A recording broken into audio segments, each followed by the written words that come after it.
Oke, kalau saya bilang statik gitu ya, pasti ada dinamik ya. Jadi, betul gitu ya. Jadi kalau, kita, mmm, apa namanya, kita bagilah secara umum gitu ya, biomechanical model itu bisa kita bagi menjadi 2. Satu statik, satu, dynamic gitu ya. Kalau dari namanya kan pasti udah kelihatan ya, kalau statik itu artinya diam, V sama dengan nol gitu ya, kecepatan sama dengan nol. Nah, sedangkan kalau, dynamic itu artinya ketika, kita melakukan analisa biomekanika, ketika posisi orang itu melakukan pergerakan atau melibatkan motion di sana. Ya, tadi ada kinetik, ada kinematik gitu ya. Jadi kalau statik ini memang akan lebih dominan untuk kinetik ya, kinetik aspeknya. Kalau kinematiknya sebenarnya akan lebih banyak kombinasi antara kinetik dan kinematik itu akan banyak dibahas ketika kita melakukan analisa dinamis gitu ya, dynamic biomechanical model. Nah, tapi karena ini ergin kan, ergonomi industri itu kan mata kuliah dasar gitu. Jadi waktunya bagi-bagi gitu ya, teman-teman perlu belajar banyak hal juga yang lain gitu, nggak cuma biomechanics kan. Dan nanti kalau mau lebih dalam lagi bisa ambil mata kuliah pilihan di faal dan biomekanika kerja. Jadi kita akan lebih banyak membahas statik biomechanical model. Oke, kita mulai static biomechanical model yang paling sederhana yaitu single segment planar. Ini kalau dari namanya kan tadi udah dari istilahnya mungkin udah bisa di ini ya, single segment artinya satu segmen tubuh saja yang dianalisis, planar, plane, datar, bidang datar artinya dua dimensi dan kita menganalisisnya secara statik. Nah, ini contohnya seperti ini. Ada seseorang memegang beban. Anggaplah gitu ya, seorang memegang beban 20 kilogram dengan menggunakan kedua tangannya gitu ya. With both hand in front of his body and his forearm are horizontal gitu ya. Jadi forearmnya lengan bawah ya istilah kita ya. Lengan bawah kita posisinya horizontal, dia memegang 20 kilogram benda begitu ya, benda sebesar 20 kilogram. Distance between the load and elbow 36 cm. Jadi jarak dari elbow ya, elbow di sini dengan load-nya itu adalah 36 cm. The load is equally balanced between the two hands. Jadi orang tuh kan diasumsikan ya di soal ini orangnya itu bisa menjaga keseimbangan antara beban yang ditanggung oleh tangan kanan dan beban yang ditanggung oleh tangan kiri. Most of the case orang itu susah untuk selalu bisa balance seperti itu. Seringkali karena kekuatan ototnya, karena kekuatan otot tangan kanan dan kiri beda kan sering load untuk accidentally gitu ya tanpa dia sadari itu akan jadi lebih berat di salah satu sisi. Kemudian juga ketika dia posisi berdirinya tidak di tempat yang sama-sama ini ya stabil gitu ya. Jadinya sebenarnya equally balance itu juga asumsi gitu kalau kita bisa bilang itu sebenarnya asumsi gitu. Most of the case seringkali mungkin nggak bisa balance antara tangan kanan dan tangan kiri. Masing-masing mungkin punya ini ya, ada yang kidal, ada yang nggak kidal gitu ya. Saya nggak mau bilang normal ya karena kidal dan nggak kidal itu sebenarnya is depend gitu. Oke, kemudian berat dari forearm hand segmentnya itu 16 Newton. Jadi jangan lupa tangan sendiri tadi kan berupa massa ya, ada massanya ya. Nah massanya di sini itu 16 sorry beratnya ya, massa kali percepatan gravitasinya itu 16 Newton. Nah, distance between center of mass of the forearm, hand segment and the elbow 18 cm. Jadi jarak dari jadi tangannya ini, tangan manusia ini juga tadi ya ada di asumsi yang nomor berapa tadi ya. Sebenarnya kan massa dari tangan ini kan tersebar dari dari siku, dari siku sampai ujung tangan kita kan, dari siku sampai ujung tangan itu sebenarnya ada masanya kan. Nah, makanya tadi dibuat asumsi bahwa massa keseluruhan segmen ini dia itu bertumpu bisa diwakilkan dengan satu titik. Posisinya ada di satu titik di pusat massa. gitu. Jadi masa keseluruhan segmen tangan ini gitu, dia diasumsikan ada hanya berlaku di satu titik. Gitu. Nah, makanya titiknya ini center of mass ini istilahnya ya. Center of mass dia jaraknya 18 cm dari elbow. Oke. Nah, kemudian dari sini gitu ya kita bisa menghitung berapa sih gaya yang berlaku pada elbow dan berapa momen yang berlaku pada elbow. Kenapa kita perlu menghitung ini gitu ya? Perlu menghitung ini artinya ini kan yang harus Halo? Oke, agak di-mute dulu ya biar nggak ini.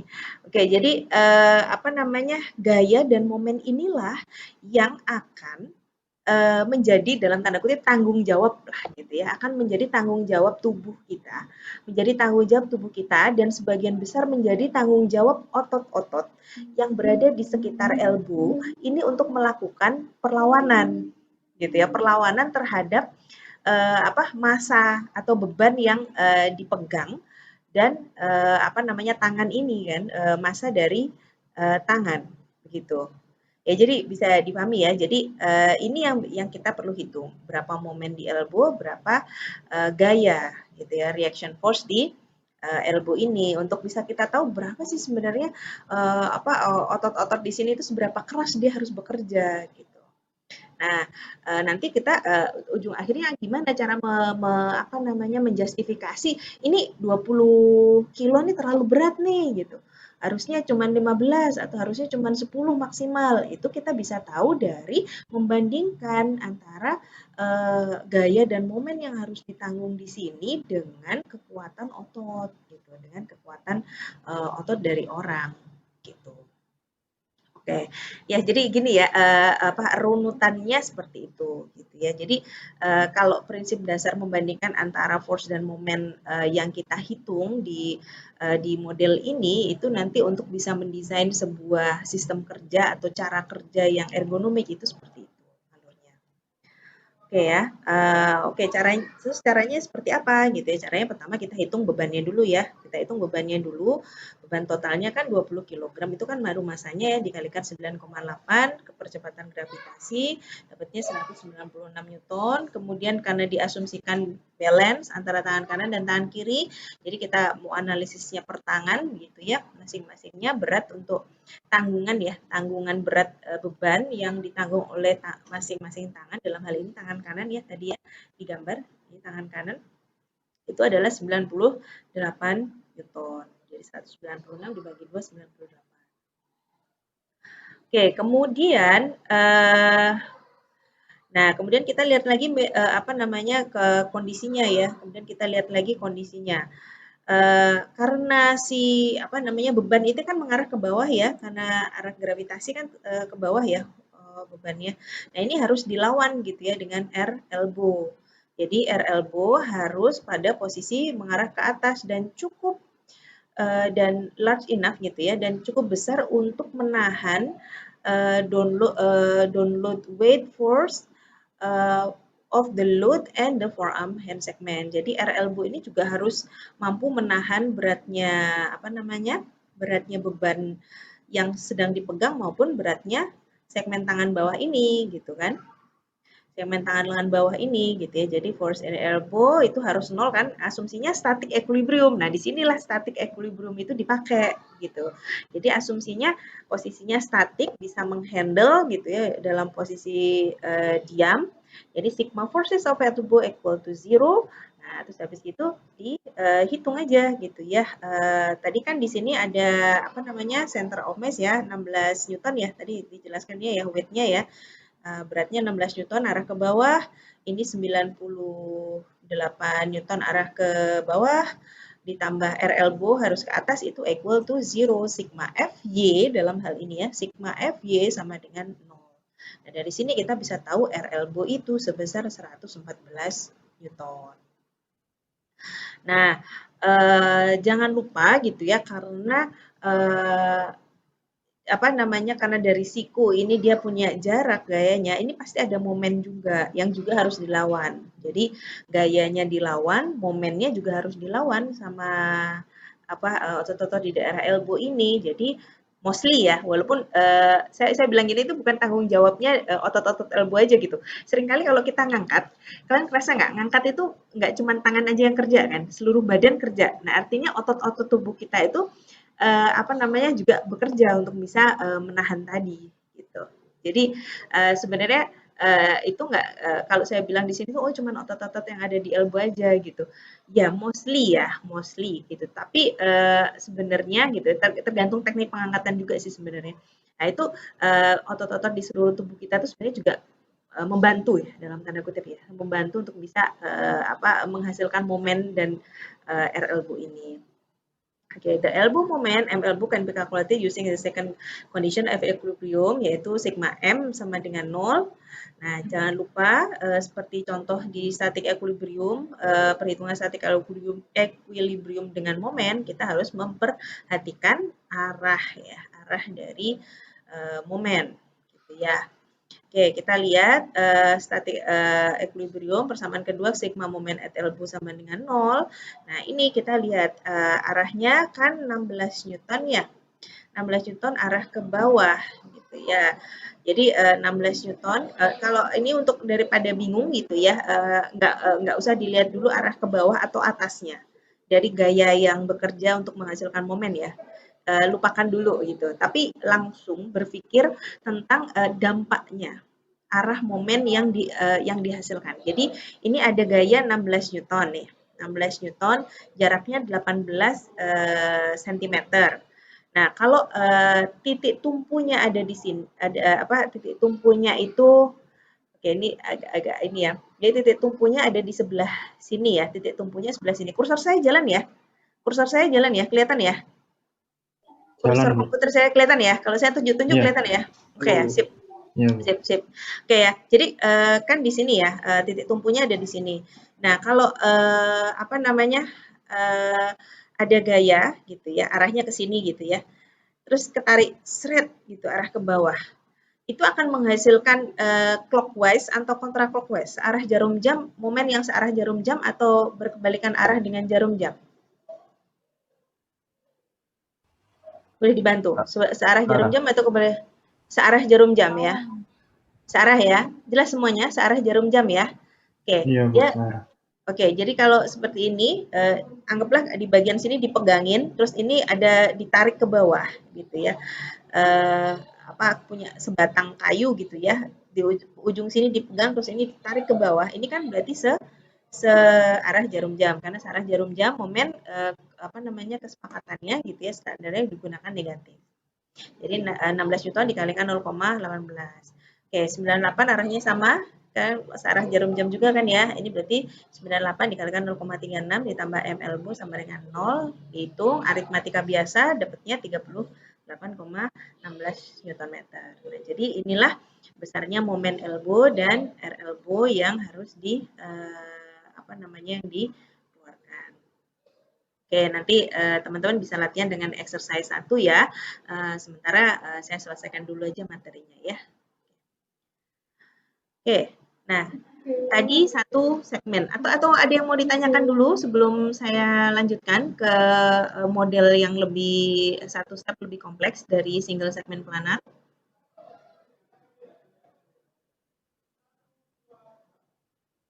Jelas ya? Kayaknya cuman ini ya, mengaplikasikan mekanika yang sudah dipelajari di SMP SMA untuk segmen tubuh kita, khususnya dalam hal ini tangan ya. Oke, ya saya lanjutkan. Oke, ini model yang lebih kompleks sedikit dari yang tadi. Itu segmen planar ya, berarti 2 segmen, masih planar, masih 2 dimensi, dan statik posisinya masih statik, tapi kita menganalisisnya 2 segmen. Nah, ini kegunaannya seperti ini. In order to determine the physical stress at body joint that are more distant from external load such as the shoulder and the low back. Nah, ini pentingnya di sini. Jadi tadi kan saya cerita ya, kalau kita ngangkat barang ini ya, kayak ngangkat barang di sini kan siapa sih sebenarnya yang akan menahan ini gitu ya. Itu saya bisa dibilang sebenarnya mungkin yang bekerja memang daerah sini, tapi gitu ya tergantung struktur apa namanya apa ototnya juga ya. Tapi sebenarnya dampaknya nggak cuman ada di elbow gitu, tapi dampaknya itu bisa ke seluruh tubuh gitu. Jadi untuk bisa tahu seberapa besar dampaknya gitu ya terhadap segmen tubuh yang tidak bersentuhan langsung dengan beban. Kalau ini kan segmen tubuh ini kan bersentuhan langsung dengan beban ya. Nah, kalau gimana pengaruhnya terhadap yang tidak bersentuhan langsung, misalkan untuk kondisi tadi gitu, misalkan di apa namanya di bahu atas gitu, atau ada nggak pengaruhnya itu di punggung bagian belakang gitu ya, di low back ya, di bagian belakang itu ada nggak pengaruhnya? Nah, itu kita juga bisa lakukan analisis tuh segmen planner ya. Um, jadi seperti itu ya. Kemudian the body segment involved in handling the load can be treated as a chain of link ya. Jadi dia gabungan link gitu. Link itu sebenarnya definisinya apa ya? Link uh, kumpulan dari bisa dibilang ini kayak kumpulan tongkat-tongkat gitu ya, yang terkait satu dengan yang lain gitu. Kalau kalau dimodelkan itu seperti apa pengungkit lah ya, batang-batang gitu yang tergabung satu dengan yang lain. Oke, kita lihat contoh ininya ya. Nah, ini contoh yang kompleksnya ya.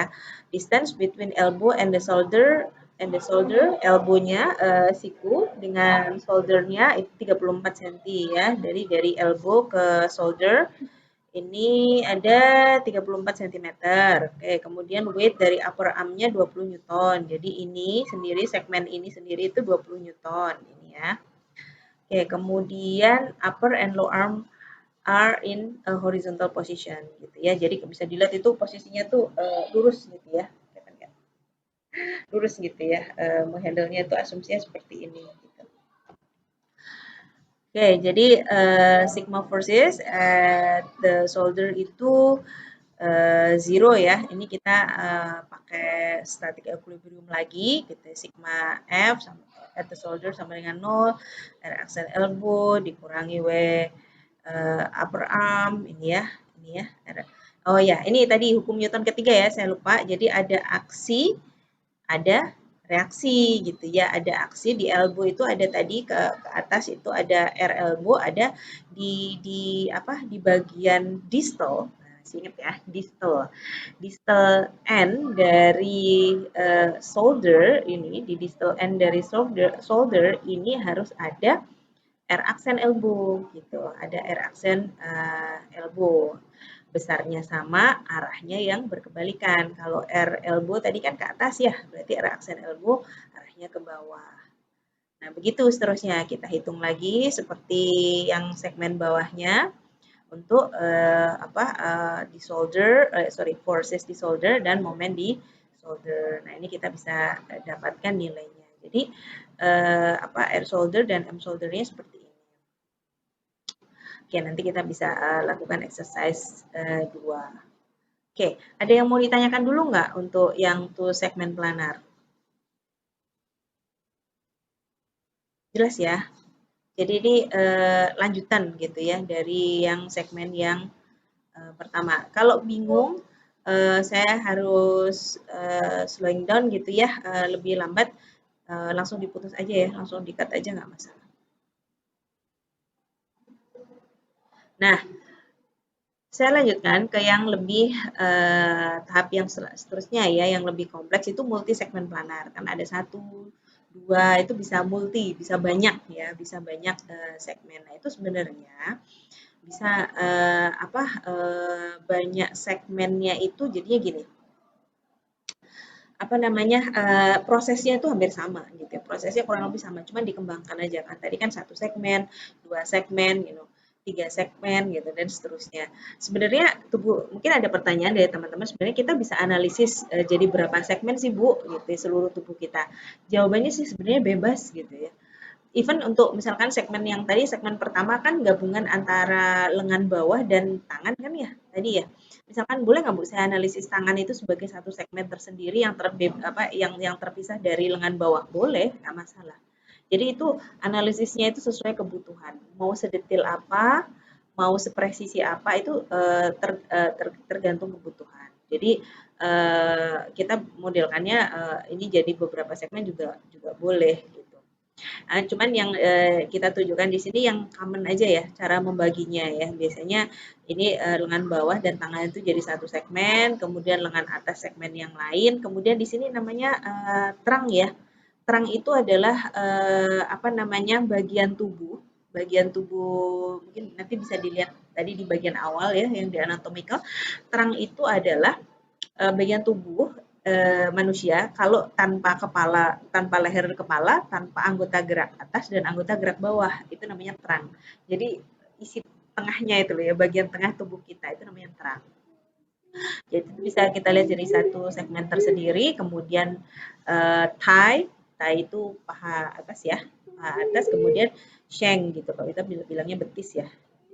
Nah, shank sendiri seperti juga forearm, bisa ada yang foot itu ya, segmen foot itu bisa di apa dianalisis sendiri, bisa digabungkan jadi satu jadi shank gitu. Jadi orang biasanya modelnya itu 5 segmen seperti ini 1, 2, 3, 4, 5. Bisa juga memodelkan jadi 7 segmen. 7 segmen itu kalau hand sama footnya itu dipisah gitu analisisnya. Oke, joint reaction force and moment analysis ini static model. Nah, caranya ngitungnya sama seperti apa namanya yang apa two segmen planar ya. Jadi intinya ada ya, di tiap ininya, di tiap persendiannya, di tiap sendinya itu ada aksi dan reaksi ya, jangan lupa. Seperti itu. For each joint sigma F equal to 0. Jadi R elbow-nya nanti adalah persamanya seperti ini. Nah, seterusnya. Sigma momen juga sama dengan 0 di tiap joint ya. Oke. Dan ini adalah multi segmen ini jangan lupa kan karena membentuk sudut bisa ya. Kan tadi contohnya kan sudutnya apa namanya? Yang contoh yang single segment maupun segmen tadi kan tangannya lurus ya ke depan ya sudutnya ya dari horizontal 0 ya sudutnya. Nah itu nanti kalau ternyata tidak sama dengan 0 membentuk theta dari horizontal, nah itu ada hitungannya gitu ya, ada cos theta terang gitu dan seterusnya.